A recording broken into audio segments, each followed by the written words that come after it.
Mendoza has talked in the past about, with Wendell specifically, talked about maybe pressing a little bit defensively. Are you seeing that just en masse from the group right now?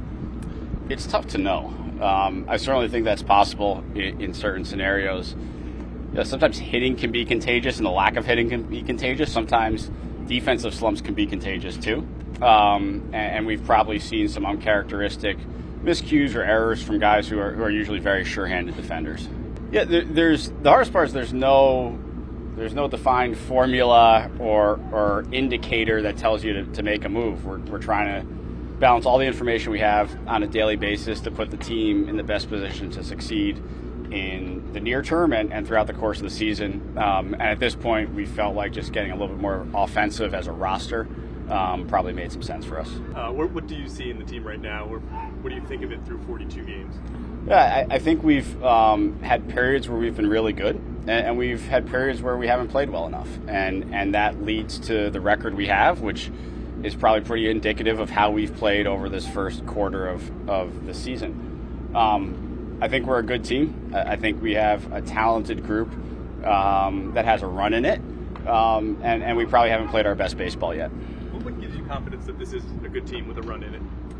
The players who are in there, and we have players with track records who have performed over the course of their careers. We're going to get a little healthier here as we go through the next month, which I think helps. We've played a pretty tough schedule as well, which is part of our story so far this year. And look, we've got to play a little bit better. Frankly, it doesn't really matter what I think or what anyone thinks. What matters is how we ultimately play. Last year, you obviously weren't here. The Mets were playing poorly. They wound up trading pretty much anyone who was going to be a free agent. Is there a scenario in which you could envision yourself doing something like that, or are you pretty committed to going for it this week? We're not anywhere close to even having discussions like that. We're in mid-May. We're focused every single day on trying to win baseball games. From a trade deadline strategy discussion, that's something that we've got months to figure out, and is not anywhere close to my thought process at this point. What have you thought of Lindor's year offensively? I think similar to our team, there have been flashes that have been really, really solid, and then times where he probably would expect himself to perform a little bit better. But I fully expect with Francisco Lindor, we're going to look up at the end of the year, and he's going to have a Francisco Lindor type year. He's a really good player. I think especially over the last few weeks, month, he's taking very consistent at-bats. Sometimes he's found the holes and sometimes he hasn't. You look at the pitches he's swinging at, the pitches he's laying off, and particularly off-speed pitches. You look at opposite-handed changeups, and generally I think when a batter is able to lay off of a pretty decent opposite-handed changeup, that's a good sign that he's seeing the ball pretty well. And I think we've seen that, frankly, with a number of our hitters. Francisco's done it. I think DJ's done a tremendous job in that regard. And so that's a good sign.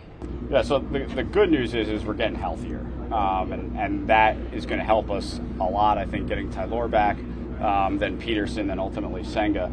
Really lengthens out our rotation. It gives us some choices in how we structure our rotation, including a six-man. I think Christian Scott has come up and really helped us out 2 times through the rotation, and we would expect him to continue to be able to do so. So as we look at our rotation going forward, I'm very pleased that we're going to get healthier and have some choices there. What are some realistic options for backup middle infielder that you would consider? Yeah, I think we have a number of guys down in AAA.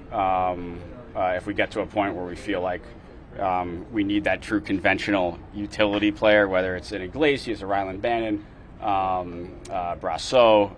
We have Acuna down there. It's probably not quite ready, but at some point this year could be a possibility. So we have some good options down there, some guys who are playing really well.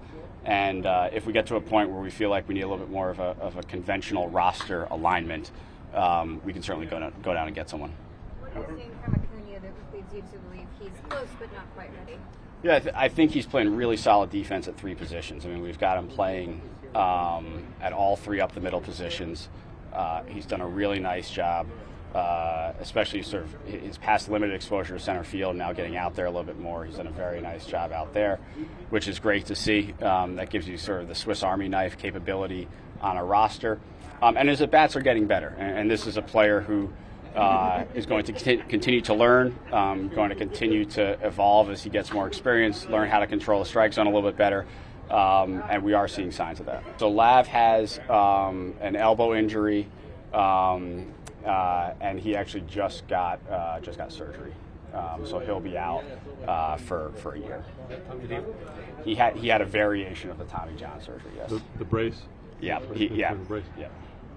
Yeah, it's unusual. I mean, we have guys who have controlled the strike zone pretty well for most of their careers and have struggled with it through the first 6-7 weeks of the season.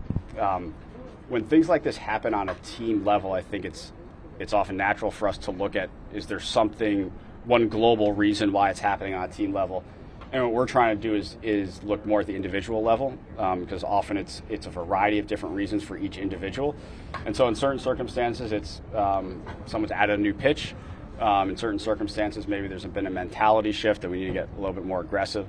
But regardless of what it is, we're walking too many guys. Really tough to put zeros up there when you give as many free passes as we have.